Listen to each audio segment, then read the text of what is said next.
Заключительный день уличного камина.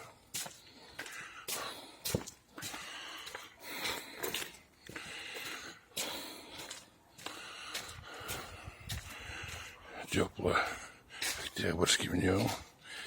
Вон он впереди.